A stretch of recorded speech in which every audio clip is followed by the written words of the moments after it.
Good afternoon, everybody. My name's Lesley Orr, and it's very pleased to invite you to join us for Broadcasting Scotland this afternoon.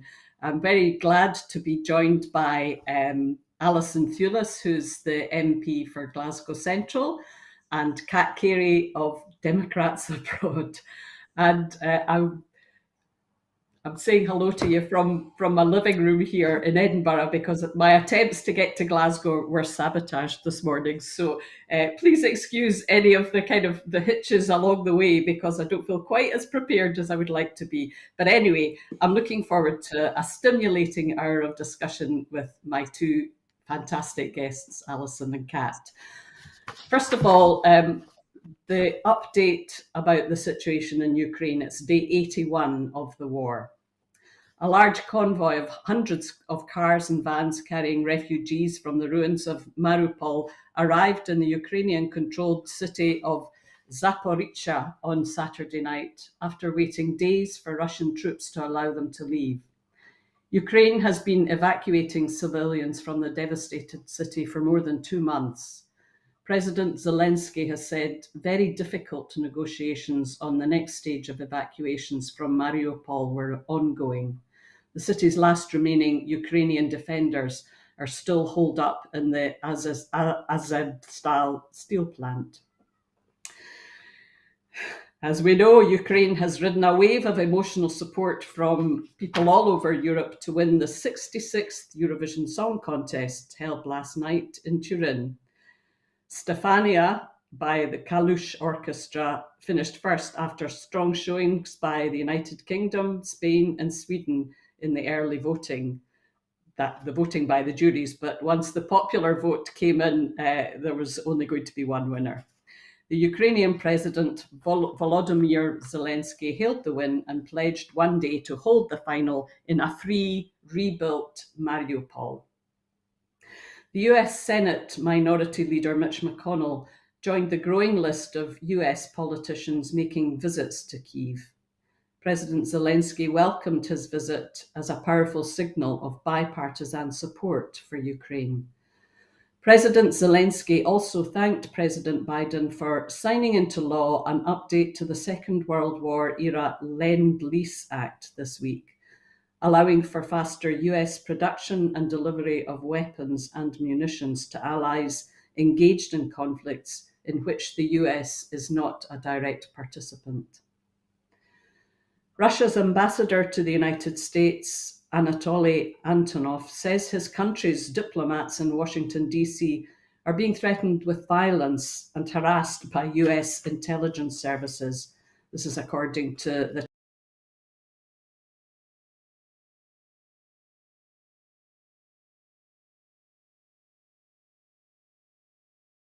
TASS NATO. Ninisto delivered the news during a phone call with the Russian leader. Putin said abandoning neutrality would be a mistake and that there are no current threats to Finland's security. Russia has described Helsinki's bid to join NATO as a hostile move that definitely would represent a threat to which Moscow will respond. Ukraine says Moscow is planning to hold a referendum, perhaps as early as Sunday, on whether Mariupol wants to become part of Russia. It follows news of a similar poll in Georgia's breakaway region of South Ossetia and allegations from Western allies that Russia is planning sham referendums to justify their military actions. Russian troops have withdrawn from the Kharkiv city area, its mayor Ihor Terekov said. He continued, due to the effects of Kharkiv territorial defense and Ukrainian armed forces, the Russians have withdrawn out far from the city area in the direction of the Russian border.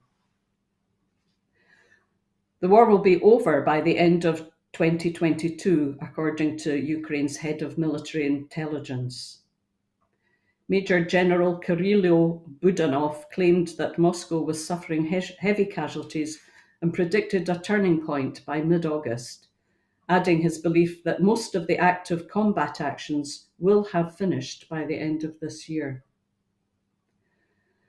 Moscow is failing to reach its political aims in Ukraine, the UK's Ministry of Defence said.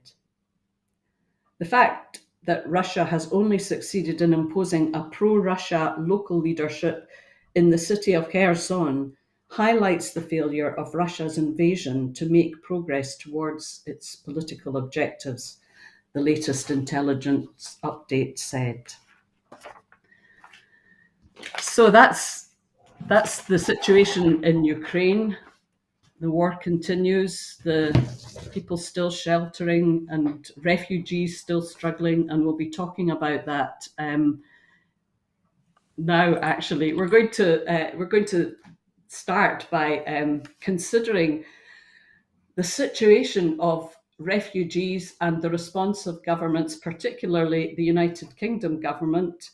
In Kyiv, people struggling, having to flee their homes, trying to find places of refuge and safety. And they've been finding those all over Europe. And some have tried to come to Britain and to Scotland. And yesterday, there was a festival of resistance to commemorate that great expression of spontaneous solidarity that happened there just a year ago. And I think you were there, Alison. And in the meantime, of course, we know that the Home Office is planning to implement its cruel and crazy plan to send refugees to Rwanda. So within a couple of weeks, according to the Prime Minister, there will be refugees being sent 4,000 miles from Britain to Kigali. So from Kyiv to Kenmure Street to Kigali. What can we say? Are refugees welcome? Are they welcome in this country? Alison, what's your... I think the attitudes from Pollock Shields and from Kenmure Street would tell you that they are, and I want to widen that out actually, because it's one thing to say refugees are welcome here, but actually we need to talk about the immigration system as a whole, and how it treats people coming here. So I see week in, week out at my surgeries, people being messed about by the Home Office in a wide variety of different ways. So people not able to take up jobs because they've been waiting for documents from the Home Office. People who are not able to work in the business that they've got because they're waiting for things to be processed. And yes, refugees who've come here from around the world waiting, not even waiting for a decision, waiting for an interview on their case. The Home Office is in absolute chaos just now, with backlogs and delays. And the UK government clearly have not put enough effort into resolving the issues that exist there within the Home Office. And people are suffering as a result.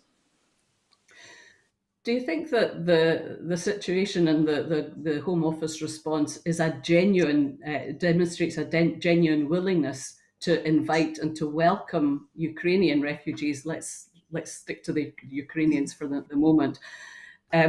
Or are they is it a virtue signalling exercise that underneath which there are so many bureaucratic cock-ups and problems and obstacles? I've certainly got friends here in Edinburgh who've just found it absolutely impossible to work through the system and get anywhere.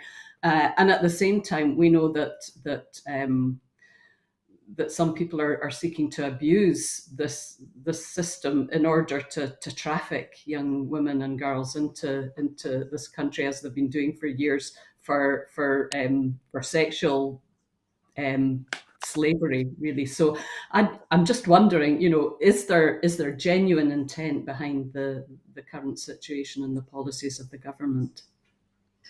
What the UK government has tried to create here is they've pasted on a new system for Ukrainians specifically onto a system that was already quite broken. And it shouldn't be that you need a visa to come here in the way that they're saying to Ukrainians. They should, because you don't need that for an asylum application. You apply when you get here, when you arrive. And what they've done is added a whole layer of bureaucracy onto this, where people have had to get these visas processed before they can even leave and attempt to come here.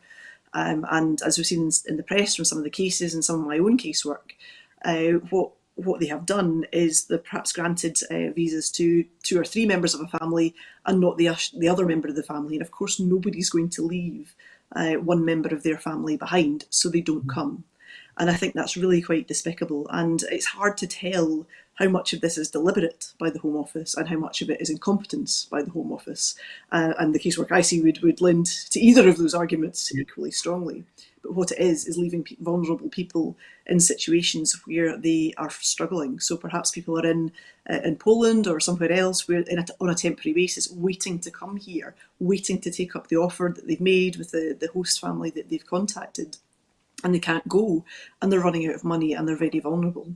And this bureaucracy is really standing in the way of people getting to safety and sanctuary, and it really is unacceptable the way in which the Home Office and the UK government have set this up.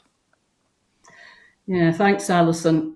Kat, it seems to me that there are huge levels of hypocrisy in the Home Office and the UK government's approach to the whole question of refugee and asylum seeking, because while on the one hand, given all these issues that Alison has explained, this presentation that we have a welcome and we invite Ukrainian refugees to come here, while at the same time those who've been seeking and going through the bureaucracy and the hostile environment for such a long time, who come from other places of conflict and of danger, are really have been kind of abandoned. And now we're hearing that they're going to be sent to Rwanda. So what do you make of that?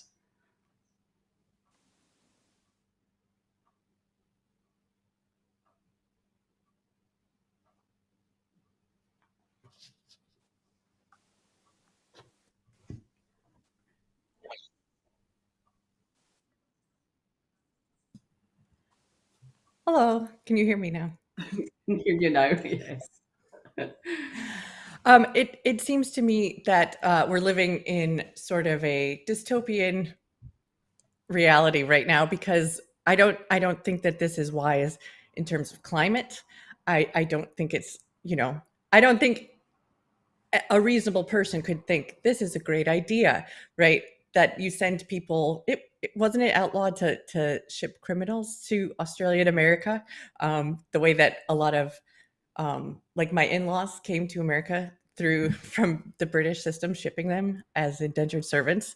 It just seems like this is centuries old, and it's I just can't imagine if it's going to start what it's going to feel like, because it feels like it's not really reality right now. Alison, what specifically is meant to happen with those refugees who are being shipped off or flown off to Rwanda? Well, it sounds from what the UK government have said is that they'll be sent over there, and that will be it. It's not they're going to be sent over there, be processed, and then get the option to come back. Once they are gone, they are gone. And they've been clear as well that even if you were coming from Rwanda to claim asylum, you could get sent back to Rwanda, which I think is just the most bizarre thing I've ever heard. And I think all of this just feeds into a narrative where you're not treating people as people. You're treating people as items you can ship off around the world on a whim. And connected to this, there's the way in which people are treated on arrival here. I've been to visit, as part of the APPG immigration detention that I chair, the Napier barracks, and it was bleak and it was cold, and people didn't have their own space, their own dignity. They had thin sheets in dormitories to give people just that tiny modicum of privacy. And they're looking to increase this practice in the UK as well. So there's a small village called Linton in Ouse, which has a military base next to it, and they're looking to now house 1,500 people on that site. And it's just the most dehumanising process. This isn't how people should be treated, with dignity, with respect, after arriving here, having suffered all kinds of trauma. And some of those people will be, the government says, sent off to Rwanda as well. And it really is the most chilling and dehumanising process. And I cannot, for the life of me, think why this is something that they want to do. to people, and it is going to be the shipping people off to Rwanda aspect of that incredibly expensive. Also, it's very poor value for money. So you would think even the Conservatives would buy that bit of the argument, but they're pressing ahead with it regardless. It really is quite appalling. Yeah, it seems to be driven ideologically rather than through any kind of human concern or practical or anything about efficiency or effectiveness.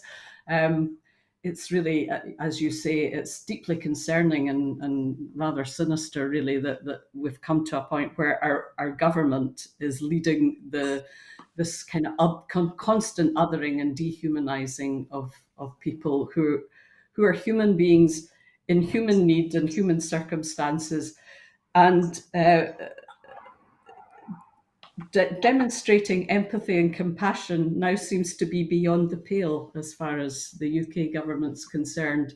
And I'm just reflecting on the fact that we have celebrated and welcomed this week the news that Ncuti Gatwa, who's a great young Scottish actor, is going to be the new Doctor Who. And he and his family came to Scotland as refugees from Rwanda. It's utterly bizarre. Anyway, let's move on from this story and this situation to another issue, really a fundamental issue of human rights, and that's what's been happening in America. I was a young woman or a teenager when the landmark Roe v. Wade amendment was passed by the United States that established the rights of women, their reproductive rights, their rights to abortion.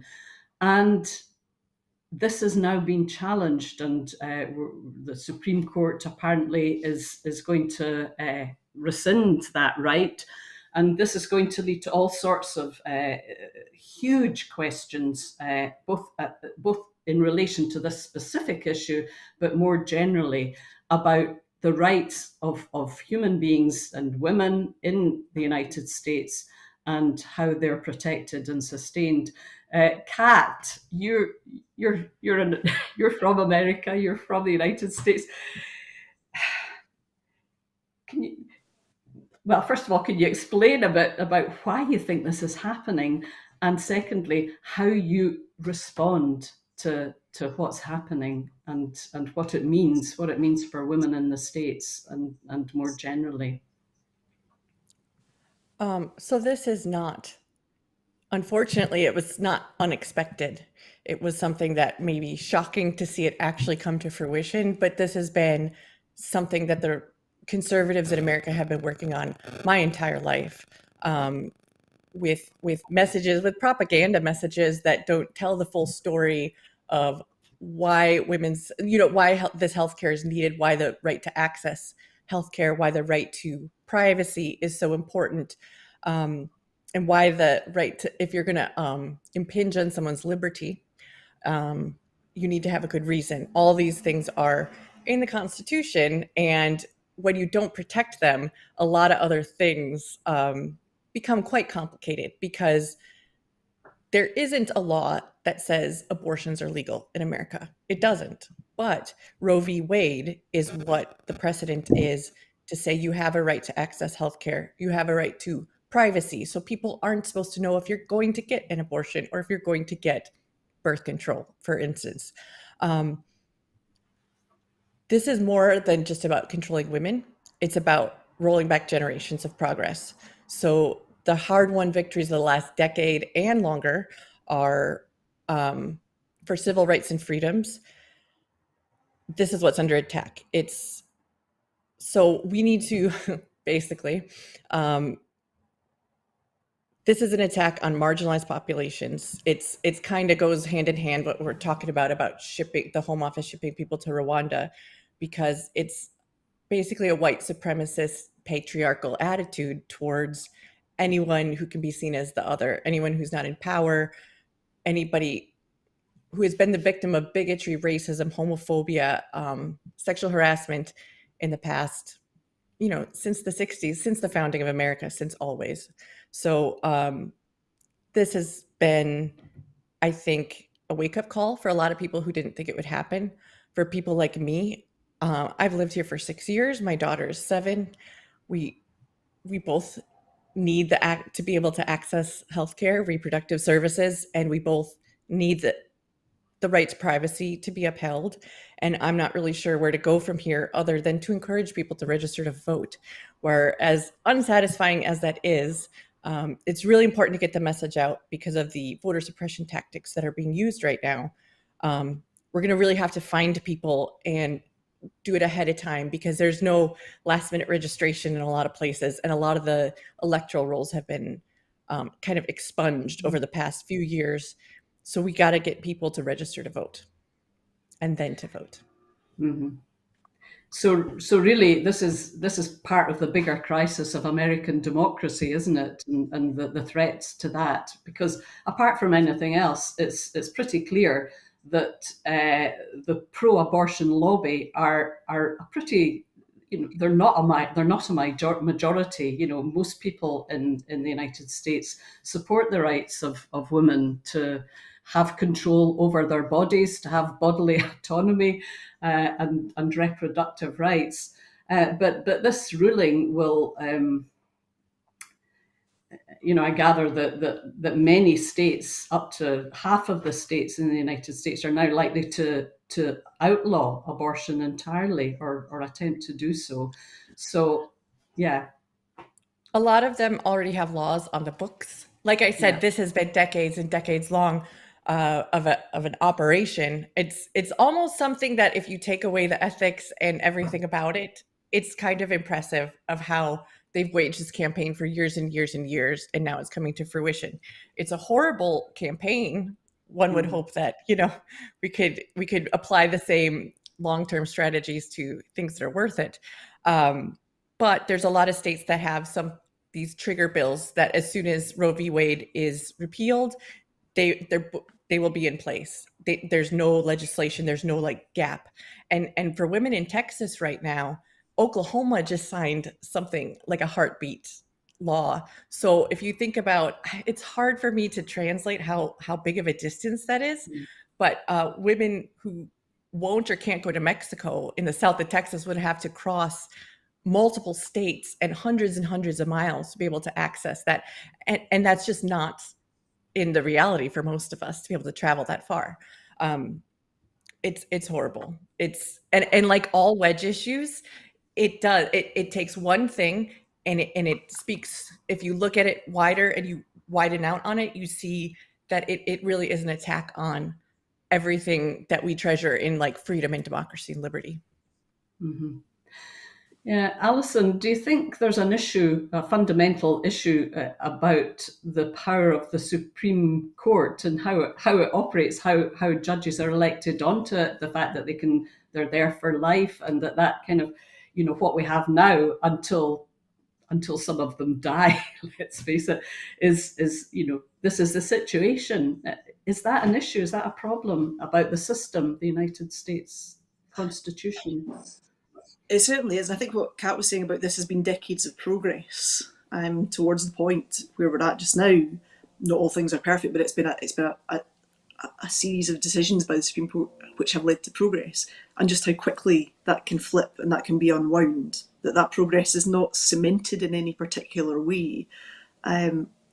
Certainly is a worry for how that system works. That those rights, once enshrined, can go backwards as well as forwards. And I'm not quite sure that the system was designed for these kinds of issues. But it certainly presents a problem for rights and a problem for women within the system when those rights can be unwound quite so quickly. Yeah, it does. And, in the light of what happened yesterday, which is another mass shooting in the United States, in Buffalo, New York State, and apparently, tragically, I think it's 11 people were killed.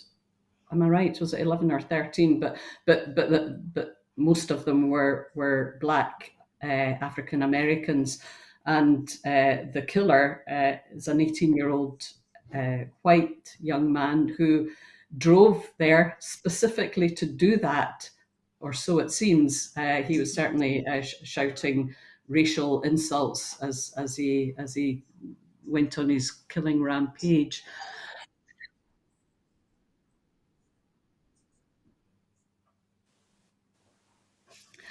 So, yeah, Kat, what you want to come in on that? One of the things that stands out, other than the fact that this is so tragic, is that we're learning about it now because they labeled it as a terrorist incident. Part of that is because it was live streamed by the shooter on his Twitch channel. Part of it is because it's all too common. So while we sit and talk about Buffalo and how many people died, this is the next step. I guess things have escalated further to the point where they are willing to now call domestic acts of terror what it is.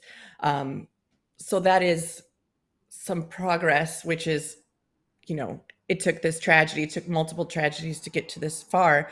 But I have heard conversations on the mainstream news channels, on the mostly nonpartisan, because I don't think anything can be totally nonpartisan, but on like National Public Radio, on PBS, people are actually talking about the Second Amendment and why safeguards need to be put in place, because the number of people in America who can have access to guns is staggering. And it's one of the reasons that I live here. I couldn't face raising my children in a place with that much threat of gun violence and what it would do to their psyche, even if it didn't actually happen to them.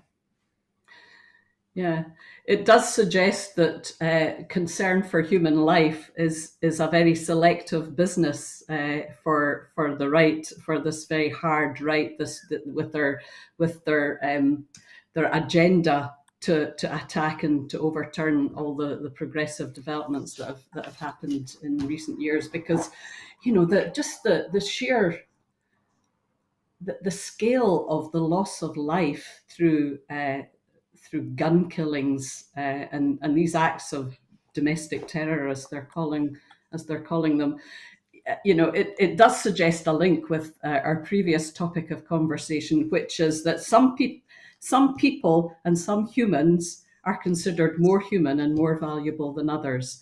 And could you say a little bit more about the constitutional issues at stake here, Kat? You've mentioned the Second Amendment. What about the 14th Amendment? So the 14th Amendment, I kind of touched on it without naming it. It is the right to life, liberty, the pursuit of happiness. So in that is bodily autonomy, the right to not be enslaved by another person. It's basically when rights overlap. So if your right for cheap labor, for your pursuit of happiness, inflicts on someone else's right to not be enslaved, you're going to, that's the amendment that protects the right to not be enslaved. So the Second Amendment right now, the guns are just, you said business earlier, and business is the word for it. And just like shipping people off to Rwanda are expensive, somebody's making money off of that. So I just want to circle back to the point that capitalism has a lot to answer for, and it's not a great model for governing a country, any country. I will say that when we talk about the right to abortion and how easily it's being repealed right now in the Supreme Court, that's because lawmakers never legislated for it. It should be more protected. Even the way the Constitution is right now with all its fallacies, if they would have put that up for a vote when Roe versus Wade was passed, or at any point in time in the Senate, it should have gone through and it should have been enshrined in law. And then it takes a lot more for the Supreme Court to strike it down. So it's about politicians taking responsibility for their actions, which, is a hard thing to get them to do sometimes. No offense, Alison, I know you're not that type of politician. You're very responsible for your actions. But, when you start to talk systematically, larger calculations go into that, and hesitancy creeps up. Yeah, Kat, you were speaking earlier about some of the steps that are required in order to protect and defend democratic rights in America for all people. But I'm just wondering, Alison, what do you think realistically are the prospects of really tackling and challenging and addressing what's happening in the States and these just the kind of erosion of these rights that we thought were established. But I think it goes really to what Kat was saying. People need to register to vote, to involve themselves in the process, and to do everything that they can democratically, and put pressure on their elected politicians to deal with this issue, to make it the important rights issue that we all know that it is. I don't know how you deal with these kind of commercial imperatives, the external threats from organisations with their own agendas on this. That's a much bigger question than anyone like me can answer. But I think there is an issue of kind of democratic engagement and making sure that people do participate in this process and protest wherever they can to the erosion of rights. And either of you, do you think this particular issue, this thing which has appalled people not just in the States clearly, but around the world? I mean, I know there were rallies all over the United States yesterday protesting this action, and rallies of support here in Scotland too. Do you think this issue is one that might just prove to be that kind of key moment, the wake-up call that's needed actually to wake up people to take action? Because I just that sense that so many people have, and not just in the United States, that why should we bother? Because what difference does politics make? And things are just going to happen anyway. I think that if I can jump in, I think that I hope this gets as much as I cringed, and it was hard for me to listen to people say, register to vote, donate to your political campaigns right off the back of this leak. I've had a little bit of time to process it, and I'm ready to go, whole hog forward on this. Is the only thing we can do is tell people to vote, to register, to tell people to register.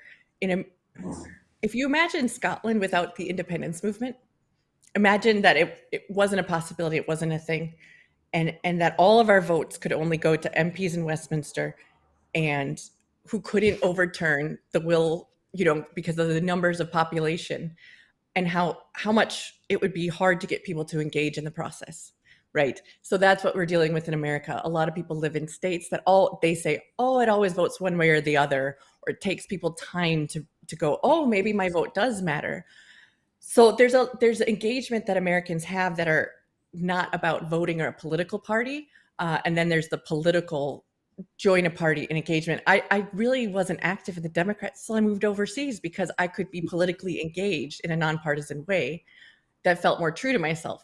Since I've changed my tune, and I thank Scotland for being so politically tuned in. But yeah, America needs to be a little bit more Scottish and care a bit more about voting and having its voice heard.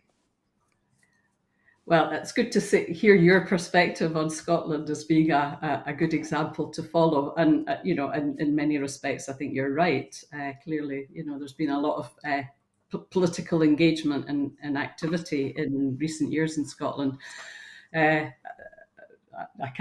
feel I have to add a note of caution about that. Thinking back to last week's local council elections, and less than 50% overall of the voting population turned out to vote in those elections, which matter so hugely and are so important in the everyday business of the things that make our lives worth living. And that's particularly the case, of course, in areas of poverty and exclusion and deprivation, and just the very places that are really struggling, through the cost of living crisis and years of austerity. But really, just to kind of bring the issue back to Scotland, we can sit here aghast at what's happening in the States. But we have our own struggles to fight here too, in relation to, our hopes and our aspirations for Scotland to be that kind of progressive country that lives out its commitment to equality and to justice. I don't know about you two, but I must say I found this past week quite a dispiriting one to be a woman in Scotland, because we've had so many indications of the deeply embedded levels of sexism and misogyny that are still at the heart of the key institutions of our lives, the legal profession, sport, you know. Yeah, before we move on from this issue, and Alison, any thoughts on where we're at with trying to make Scotland a fair country and an equal country for everyone? Yeah, I think you're right. Some of the comments that were reported on this week, some of the decisions that have been taken, really do make you feel pretty glum and pretty dispirited about the state of the world. But I think the change here is that people are now prepared to call things out when they see it. They are prepared to speak out when they see things are wrong, and it's not just accepted as part of the narrative, part of the jokes, part of the culture. And I think the more that we have of this, and we've got a space where we can call these kinds of things out, and nobody gets shot down for calling things out in the way that they do. People go, yep, you absolutely were right to do so, and that should never have happened. And I think that gives me some confidence that things are changing and that things are getting better. And I see that from working in a building several days a week, which is still pretty misogynist, pretty boys' club. And the more that can get done to change that, the better. Yeah. Kat, from your perspective as somebody who's come to live here for the reasons that you've said, and comparing that your situation here or the situation here with back home, do you feel a bit more optimistic about the prospects for a Scotland that frees itself from the long and hard grip of patriarchy?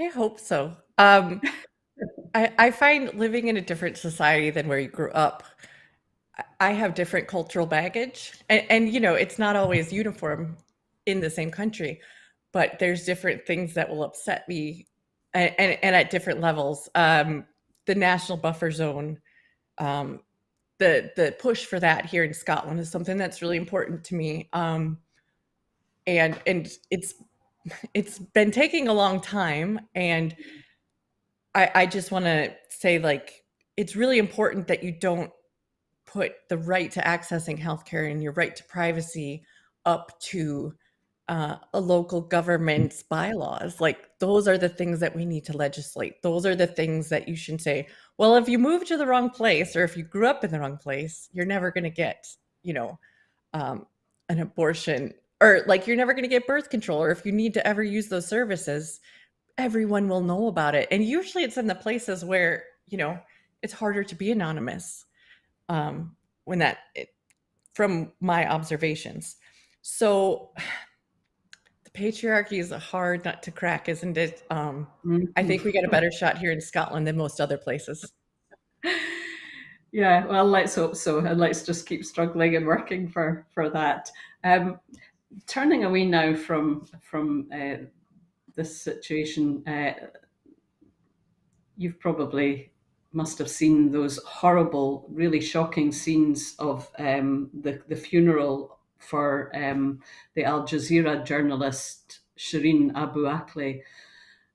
I mean, first of all, the fact that she was killed while wearing her very clearly identifiable jacket, and it was clear that she was a journalist. She's well known in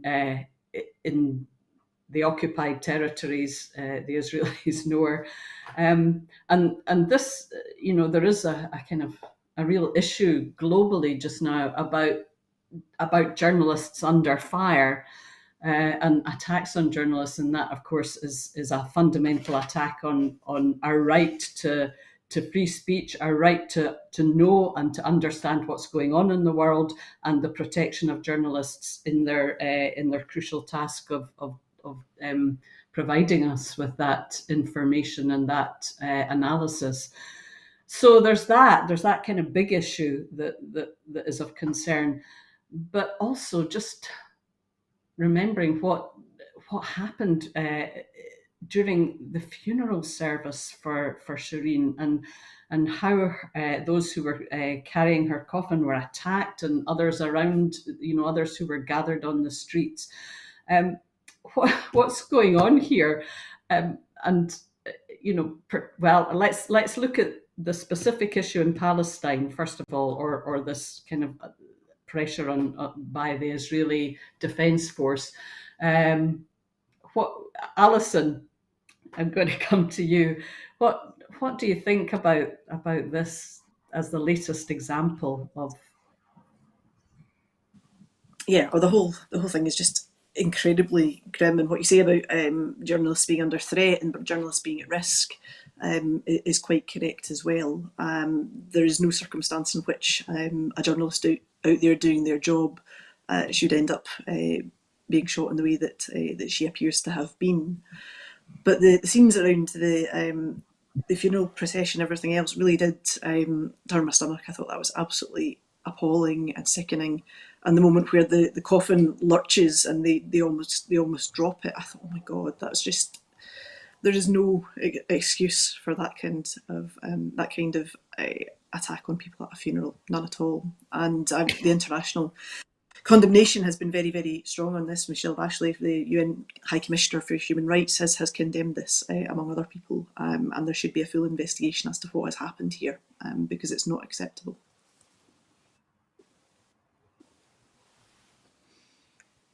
I would just echo what Alison said earlier about which humans we consider to be fully human. It's a trend, and it's one we see in the history books, but it seems to be a trend that's popping up more and more recently of which people have the full rights and human rights in the law. If we don't consider every person to be fully human, a lot of things start making sense. A lot of things start making, well, if these people are worth more than these, then we can ship some off to Rwanda, or we can attack some funerals, or we can shoot some journalists. And it's just never right. I mean, it's kind of exhausting to treat every human being with full human dignity. It is. It's hard to be nice. It's hard to be respectful, but look at the alternative. Mm-hmm. Yeah. You'll see that I've had to move position because you all froze. I think my Wi-Fi has been playing up, so I've had to change. Please excuse that. Yeah, there's that issue of the protection of the rights of journalists. But I just want to come back to, it seems to me that the issue in Palestine and Jerusalem is particularly acute just now, because there is a kind of, again, a level of ambiguity, to put it one way. Perhaps hypocrisy might be another way of saying it, that we're all so desperately concerned about the situation in Ukraine, and the fact that people are having to fight to protect their land, their identity, their freedoms. And Palestinians have been doing that for 70 and more years. And the United Nations has, or Amnesty, I should say, has recently issued a report, really stating very clearly that what's happening and the way in which the Israeli state is acting in relation to the Palestinians is absolutely, it qualifies it for being considered and defined as apartheid, and yet we seem so reluctant to act, and to act in defence of the Palestinian people and their rights. Is this something that's going to change? Do you think the Amnesty report will make any difference? Where are we going to go with this question? Alison? I'm not sure we're going to solve this in the programme this morning, unfortunately. But I think what is important is that the UK government takes responsibility for its role in all of this as well, on arms sales and all of those kinds of issues. It seems to me that the UK government doesn't really involve itself in the way that it should, that it has a responsibility to. And in doing so, it ought to be encouraging other states around the world to step up and take their responsibility as well. Yeah. Thanks, Alison. Kat, any? I'd say as individual citizens that we should be asking from our politicians, from the UK government, exactly what Alison has said. Why aren't you doing this? Why aren't you doing your job? And hold them to account with, letters, with emails, with articles, right into editors at papers. And then also, I think that it's difficult to understand the politics of the Middle East, in Israel and Palestine. I think I learned the most from people I know who are not just people I know. I suppose I'd like to think I know Bernie Sanders. I don't know him personally, but from people who are Jewish, who have more knowledge and are able to speak about it in a way that like preserves the dignity of everyone involved. I think that the Israeli state is very powerful and it has had a very strong voice, and that's influenced things in a way which might not reflect. Like, I want to give credit where credit's due. I think there's a lot of people, Israelis and Jewish people, who are absolutely appalled by this, and I think lifting their voices up and trying to find these people and listen to them and platforming them is a really important step in the process globally of changing the narrative. Yeah, thanks, Kat. I agree with all that you've said. I've visited Palestine and Israel several times, and I certainly know of those groups who are resisting the power of the Israeli state and challenging its really increasingly rogue behaviours. But let's move on from that situation.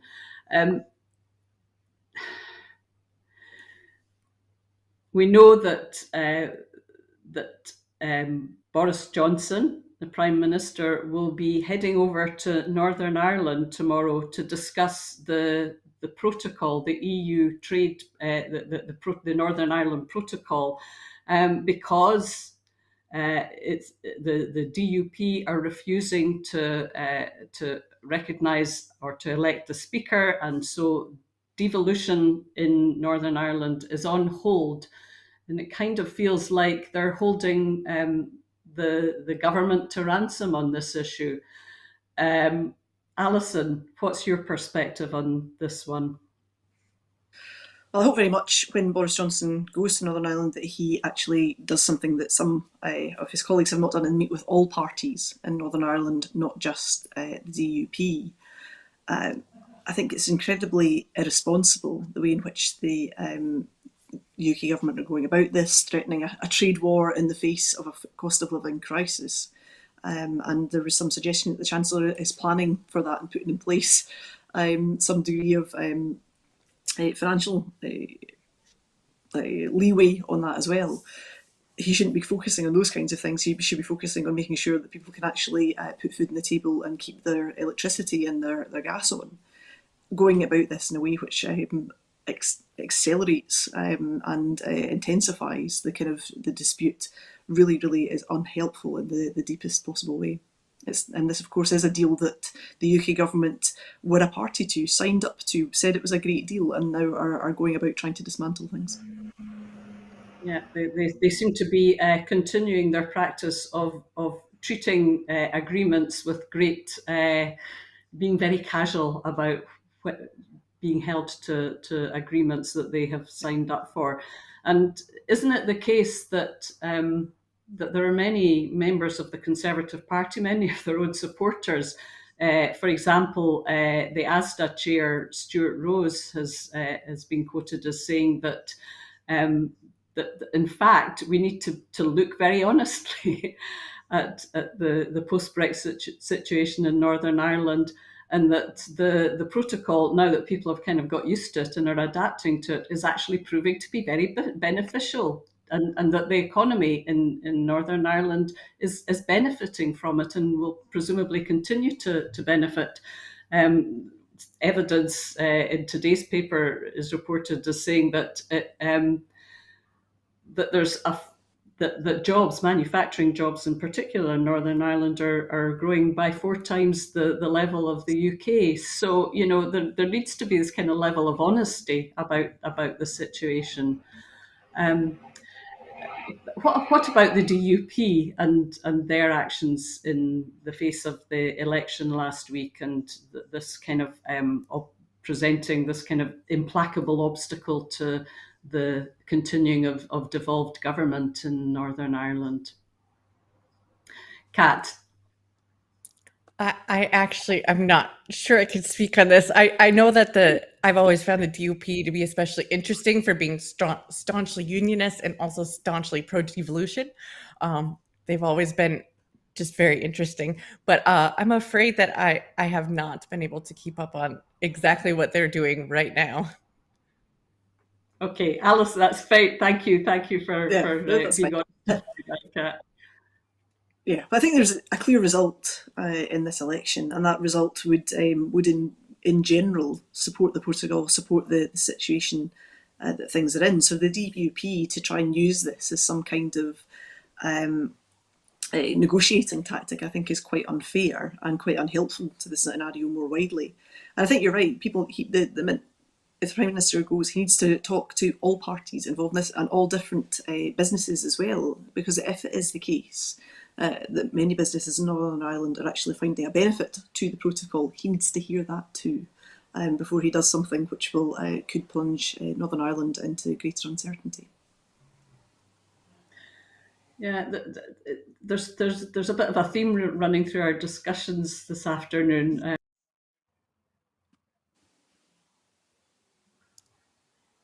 Oh no.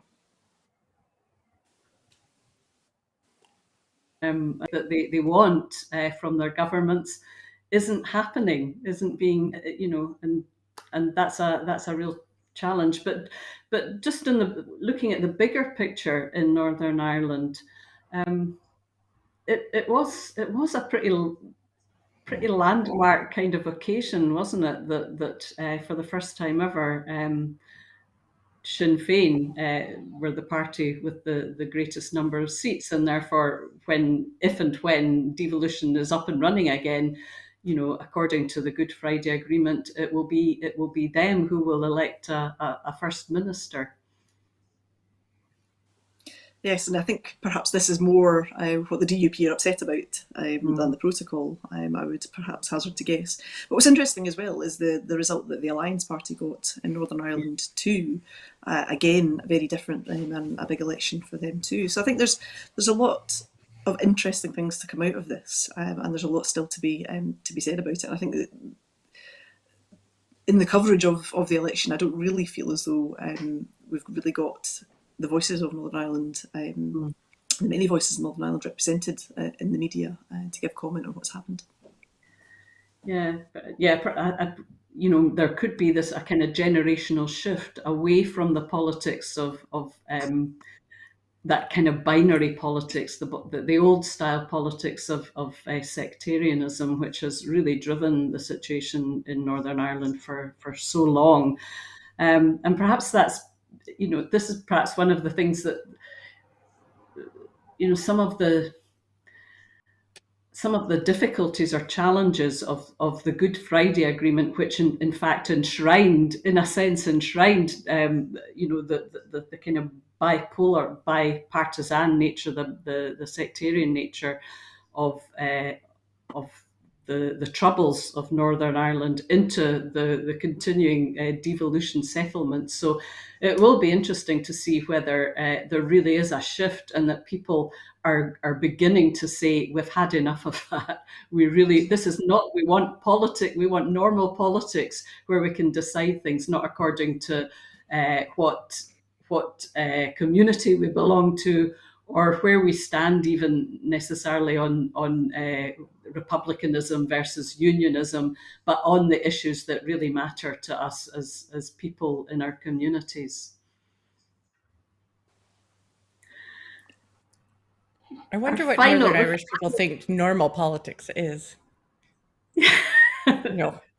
Like we think that we don't know what normal is anymore, but This is true. What is normal politics? What constitutes normal politics? And until some of these very deep issues are addressed, can kind of really kind of wrestle with the issues of the cost of living crisis, and just the between and the huge inequalities, the obscene inequalities. Those are yeah, I would absolutely agree with that. And I think getting the assembly back up and running and getting things moving there is really important as well, because people want to see the cost of living crisis tackled. They want to see some action from their politicians on the issues they're facing.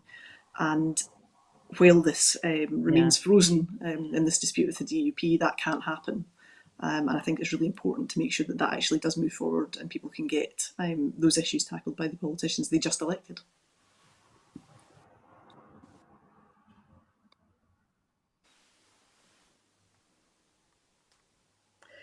Yeah, I think you're absolutely right, Alison. And the decisions need to be made about the basic services for the people of Northern Ireland, and about addressing exactly those crises.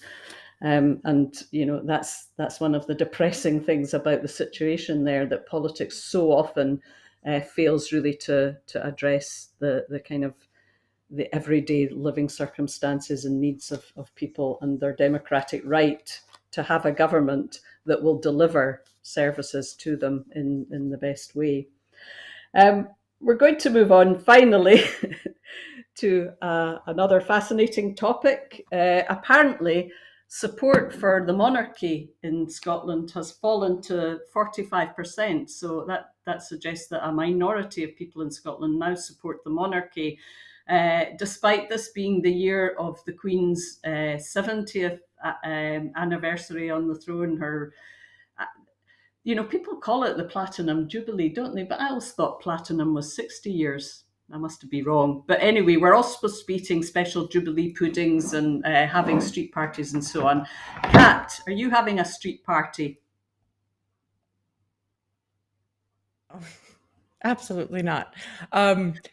No, and I've watched, well, I haven't watched, but I've seen news coverage of royal weddings from America, both as a child and as an adult, and always went like, what a waste. Just kind of what a waste of money that could be fed. I think maybe this cost of living crisis, maybe it's because of this Jubilee and the cost of living crisis and everything else that's going on that has just thrown it into relief of how, maybe this system does make some people matter more, some people matter less. And I think this is just another way people can articulate, we think that everyone's equal. Why do we have a queen or a monarch?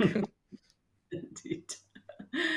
Yeah, just a bit of celebrity culture for us. Alison, the SNP are saying that, or have, it's at the last election, the proposal is that we should retain the monarchy in an independent Scotland. Are you in favour of that? I'm not a huge fan of the monarchy, but I think there is a kind of lot of respect that people have for the Queen, the duties that she's carried out. And I think perhaps once we're independent, that is the time to sort of reassess what that place is, what things we wish to retain, which things that we think should go in an independent Scotland. And I think any changes in the royal family that happen as well will give people thought as to whether or not we think this is something that we want to continue with as a country.